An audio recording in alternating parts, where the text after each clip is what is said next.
Allahumma salli wa sallim. Alhamdulillahilladzi khalaqal mawjudat min julumatil adami binuril ijad wa ja'alaha dalilan ala wahdaniyatihi lidzawil basairi ila yaumil mi'ad. Ashhadu an la ilaha illallah wahdahu la syarika lah al-malikus samad alladzi lam yalid wa lam yulad wa lam yakul lahu kufuwan ahad. Wa ashhadu anna Muhammadan abduhu wa rasuluhu khairul ibad. Allahumma fasalli wa sallim ala sayyidina Muhammadin wa ala alihi wa ashabihi ajma'in. Amma ba'du. Fa ya ibadallah, usikum wa iyaya haqqa taqwa faqad fazal muttaqun. Wa qala ta'ala fi muhkam kitabih, a'udzu billahi minasy syaithanir rajim. Bismillahirrahmanirrahim.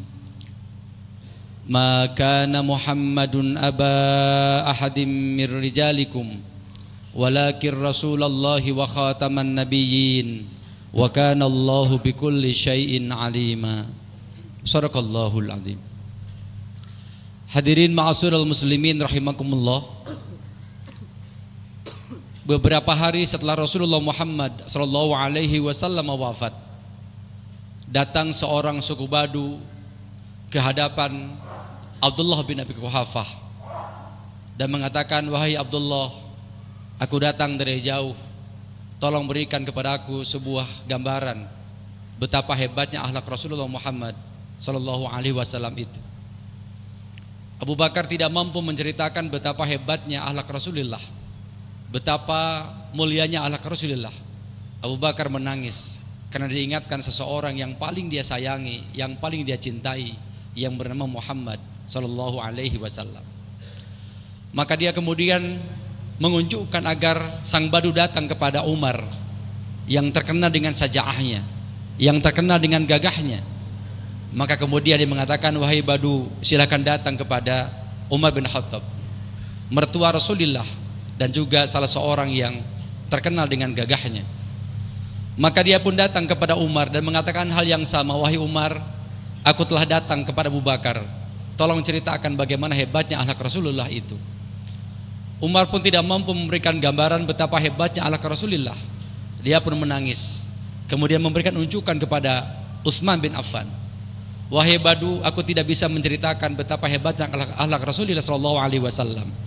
Sekarang Anda datang kepada seorang manusia yang mulia, yang terkenal dengan sifat malunya, punya gelar Junurain wal Hijratain, Utsman bin Affan. Dia orang yang paling dekat dengan Rasulullah Muhammad sallallahu alaihi wasallam. Dua orang putrinya menikah dengan beliau." Maka dia pun datang kepada Utsman bin Affan mengatakan hal yang sama, "Wahai Utsman, aku telah datang kepada Abu Bakar. Aku telah datang kepada Umar. Tolong ceritakan kepada aku bagaimana hebatnya akhlak Rasulullah itu."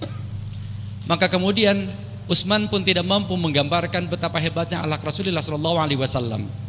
Dia kemudian menangis, teringat kepada seorang sosok manusia yang hebat luar biasa yang bernama Muhammad sallallahu alaihi wasallam. Dia kemudian merujukkan kepada Ali, "Wahai fulan, aku tidak mampu menceritakan betapa hebatnya akhlak Rasulullah itu. Sekarang silahkan datang kepada seorang kemenakan Rasulullah, seorang menantu Rasulullah yang Islamnya sejak kecil bersama Rasulullah Muhammad sallallahu alaihi wasallam, dan dia juga yang menggantikan Rasul tidur ketika diserang oleh pemuda Quraisy yang hebat dan gagah itu. Silahkan datang kepada Ali." Maka dia pun datang kepada Ali mengatakan hal yang sama, "Wahai Ali, aku telah datang kepada Abu Bakar, aku telah datang kepada Umar, aku telah datang kepada Utsman, dan mereka menunjukkan kepada engkau supaya engkau memberikan jawaban betapa hebatnya akhlak Muhammad itu." Maka Ali kemudian memberikan jawaban dengan tangisan. Dia tidak mampu memberikan jawaban kehebatan bagaimana akhlak Rasulullah Muhammad sallallahu alaihi wasallam itu. Maka kemudian dia pun memberikan pertanyaan, "Wahai fulan, kalau Anda ingin melihat dan mendengar betapa hebatnya akhlak Rasulullah, tolong gambarkan kepadaku betapa hebatnya alam raya ini. Tolong ceritakan kepadaku betapa hebatnya alam dunia ini." Maka kemudian sang Badu mengatakan, "Wahai Ali, aku tidak mampu menceritakan kehebatan keindahan alam raya ini karena belum tergambar kepadaku bagaimana aku menceritakannya. Maka kemudian Ali mengatakan, wahai fulan, kalau anda saja tidak bisa menceritakan, mengisahkan, menggambarkan betapa hebatnya alam raya ini, bagaimana aku bisa menggambarkan betapa hebatnya akhlak Rasulullah Muhammad SAW? Sementara keberadaan dunia, langit dan bumi dan segala isinya ada karena Rasul diciptakan. Maka kemudian di tengah ketidakpuasannya, orang Badu pun datang pada Siti Aisyah radhiyallahu anha dan mengatakan, wahai Siti Aisyah, aku telah datang kepada ayahandamu Abu Bakar, aku telah datang kepada Umar, aku telah datang kepada Utsman, aku telah datang kepada Ali dengan pertanyaan yang sama, wahai Aisyah, bagaimana akhlak Rasul itu? Aisyah langsung mengatakan, kana khuluquhul Quran, akhlak Rasul adalah Al-Quran. Hadirin ma'asyiral muslimin rahimakumullah, betapa kayanya, betapa hebatnya akhlak Rasulullah. Kalau kita mencoba mendeskripsikan, kalau kita mencoba menggambarkan, dan kita kemudian mengkonfirmasi dengan akhlak kita, keseharian kita, Rasul Muhammad wajib masuk surganya Allah, tetapi ibadahnya sangat hebat, luar biasa. Sampai dalam riwayat kaki Rasul bengkak karena qiyamul lail. Kita umatnya, surga itu belum tentu kita bisa masuk ke dalamnya, tapi ibadah kita sekedar menggugurkan kewajiban. Rasul Muhammad Allah protek dari perbuatan salah, kemaksiatan dan dosa, tapi istighfarnya Rasul ratusan bahkan ribuan kali. Kita umatnya berdosa setiap waktu, bermaksiat setiap saat. Berapa kali kita beristighfar sekedar nadam kita dari perbuatan salah yang pernah kita kerjakan. Rasul Muhammad tidak banyak materi yang dia kumpulkan sehari-harinya, tetapi Rasul bukan orang miskin, Rasul orang yang sangat kaya. Tetapi spending Rasul dalam berimpak sangat hebat, luar biasa. Bahkan Rasul pernah berimpak dengan satu gunung kambing kepada seorang yang tidak dikenalnya. Bahkan pernah Rasul ketika selesai sholat, Rasul keluar dari masjid, kemudian tidak lama Rasul kembali ke dalam masjid.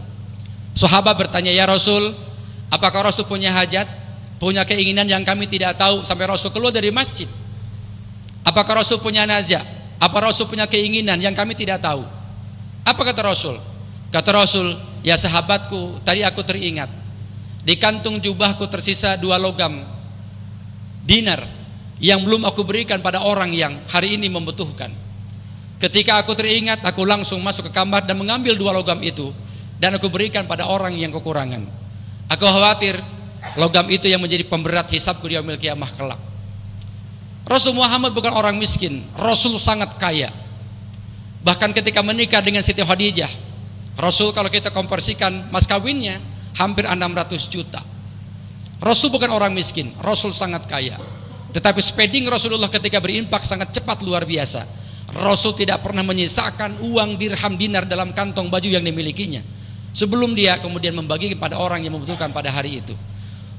Rasul sangat kaya, Rasul tidak miskin, Rasul tidak fakir, Rasul sangat kaya. Tetapi spending Rasul dan berimpak sangat hebat, luar biasa. Kita umatnya bagaimana? Kita umatnya setiap hari kita berjuang, berusaha, berupaya, berikhtiar mencari uang dan materi. Kita kumpulkan setiap waktu dan setiap saat. Kita hitungkan setiap waktu dan setiap saat berapa yang kita telah infakkan pada orang yang membutuhkan, berapa rupiah yang kita sudah berikan pada orang yang meminta-minta, berapa duit yang sudah kita distribusikan kepada orang yang tidak meminta-minta karena dia punya harga diri. Rasul spending dalam impak sangat hebat, luar biasa. Rasul bukan orang miskin, Rasul sangat kaya. Rasul bukan orang fakir, Rasul sangat kaya. Tetapi Rasul berimpak sangat hebat, luar biasa. Kecepatannya melebihi kecepatan angin. Kalau kita kemudian bandingkan dengan kita umatnya yang Rasul sebutkan di akhir masa kehidupannya, kalau kita coba mengkonfirmasi kehidupan yang kita miliki hari ini, pantaskah kita semuanya disebut dengan umat yang Rasul paling sayangi, umat yang Rasul paling cintai, umat yang disebutkan di akhir masa kehidupannya? Pantaskah kalau kemudian kita seluruhnya membaca diri kita, pantas kita semuanya bersama Rasul di jannahnya Allah Subhanahu wa taala? Kalau kemudian perbuatan kita jauh dengan yang Rasul contohkan. Semoga Allah memberikan waktu dan kesempatan kepada kita untuk kita mampu mensejajarkan, Minimal setiap kalimat 2 kalimat, setiap perbuatan 2 perbuatan yang Rasul kerjakan, kita mampu melaksanakannya dalam kehidupan keseharian yang kita miliki. Semoga Allah memberikan waktu dan kekuatan kepada kita seluruhnya. A'udzu billahi minasyaitonir rajim. Bismillahirrahmanirrahim. Alhaakumut takatsur hatta zurtumul maqabir. Kalla sawfa ta'lamun. Summa kalla sawfa ta'lamun. Aqulu qouli hadza fastaghfiruh innahu huwal